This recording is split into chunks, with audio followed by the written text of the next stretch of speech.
di channel YouTube gue. Sebelum lanjut ke videonya, gue mau bilang sesuatu terlebih dahulu. Jadi di channel ini gue upload segala macam apa yang gue suka, mulai dari fotografi, videografi sampai dengan vlog. Jadi buat kalian semua yang suka dengan tipe-tipe konten seperti itu, boleh pertimbangkan untuk subscribe dan jangan lupa nyalakan lonceng notifikasinya biar kalian gak ketinggalan video-video menarik dari gue. Oke, langsung aja kita masuk ke videonya.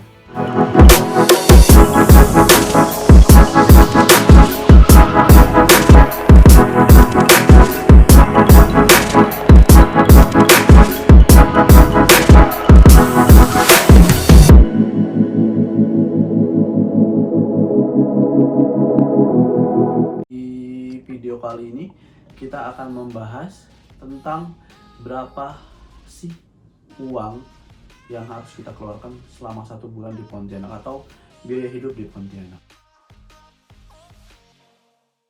Jadi sedikit cerita, sekarang gue lagi ada di Pontianak, Kalimantan Barat, lebih tepatnya ibu kota Kalimantan Barat ya. Jadi kita akan membahas tentang berapa sih biaya yang harus kita keluarkan selama 1 bulan di kota Pontianak, mulai dari makan, transportasi, dan lain-lain. Oke, mari kita bahas satu-satu. Yang pertama, makan. Perlu kalian ketahui di Pontianak ini banyak sekali makanan yang dijual seperti di kota-kota lain pada umumnya, kayak nasi padang, terus ada ayam geprek, fried chicken, dan lain-lain. Nah, namun di daerah kota Pontianak ini dia jarang sekali ada yang namanya warteg. Ya kalian pasti tahu kan, warteg, warung Tegal gitu yang banyak banget makanannya, jadi kita tinggal pilih dengan teknologi touchscreen. Gitu. Nah, di sini gue sampai sekarang belum menemukan warteg yang seperti itu. Oke. Jadi untuk makan sehari di sini sih normal ya, kayak di kota-kota lain pada umumnya. Kita bisa makan 10.000 untuk nasi padang pakai rendang dan lauk lain-lainnya. 10.000 itu kalau misalkan kita nemu nasi padang yang 10.000, ataupun misalkan kita mau sedikit naik level ke ayam geprek, kita bisa 15.000 sekali makan.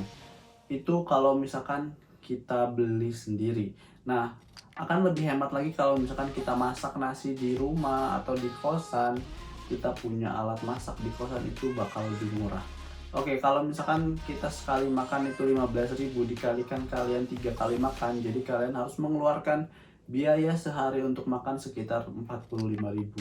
Kalau kalian mau hemat, bikin sendiri di kosan, itu pasti jauh lebih hemat.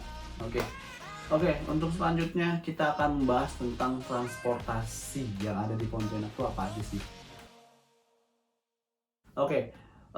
Sebelum gua datang ke Pontianak, gua research dulu gitu, gua search on Google gitu, gua cari-cari di Google transportasi yang ada di Pontianak itu apa aja sih. Jadi biar gua nantinya nggak kesusahan kalau misalkan gua mau mobile, gua mau bepergian kemana-mana, gua nggak kesusahan gitu loh. Nah, setelah gua cari di Google, transportasi yang ada di Pontianak itu ternyata gak ada angkot. Sebenarnya dulu ada angkot. Jadi pas pertama kali gue datang ke sini, gue ngobrol sama supir Grab yang waktu itu gue pesen dari bandara untuk sampai dengan kosan. Gue ngobrol sama beliau, dulu tuh di sini ada angkot, tapi Angkutan Opet, tahu Opet kan? Oh, Angkot. ya, tahu. Itu ada angkot sampai ke pasar. Sampai Gajah Mada bisa nggak, Pak? Iyalah. Bisa ya? seiring berjalannya waktu, angkot itu tergerus dengan transportasi masa kini seperti Gojek, Grab, kayak gitu. Di sini ada angkot, tapi tidak semua trayek atau tidak semua jalanan bisa dilalui oleh angkot. Seperti itu. Hanya jalanan-jalanan tertentu dan waktu-waktu tertentu saja yang bisa dilalui dengan angkot. Contohnya daerah Gajah Mada tidak ada sama sekali angkot. Adapun 1-2 angkot itu pun hanya pagi aja gitu, ketika orang-orang baru pulang dari pasar Pelamboyan yang ada di daerah Gajah Mada. Yang kedua di Jalan Ahmad Yani sama sekali nggak ada angkot, nggak ada angkutan umum, paling yang lewat cuma bis-bis besar yang mengantarkan kita ke kota lain kayak Singkawang, Sangau, ataupun kota-kota lain yang ada di Kalimantan Barat ini. Jadi untuk transportasi yang ada di kota Pontianak ini cuma ada Gojek, Grab, sama Maxim.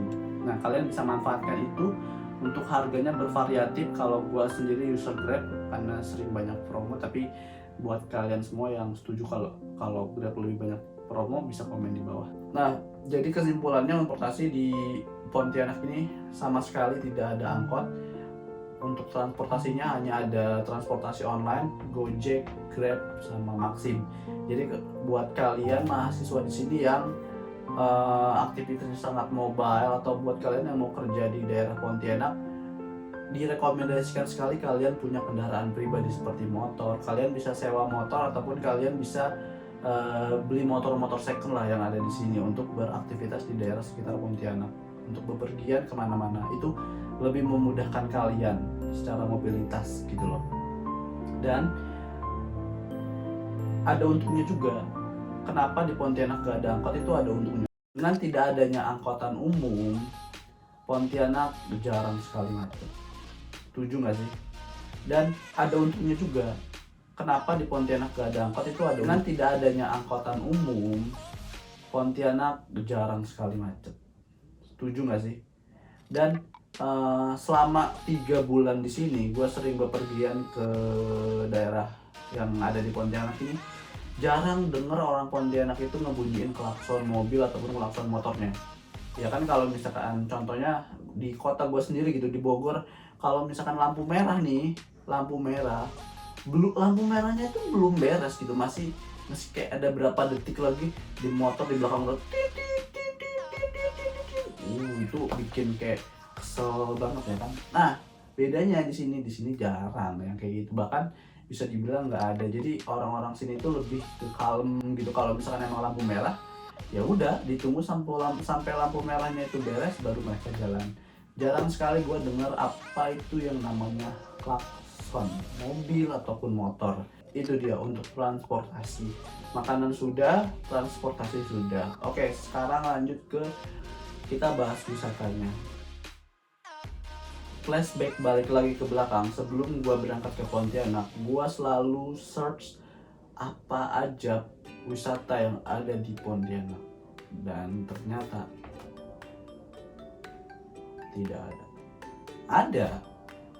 Ada di Pontianak ada wisata, tapi wisatanya itu lebih ke wisata edukatif kali ya.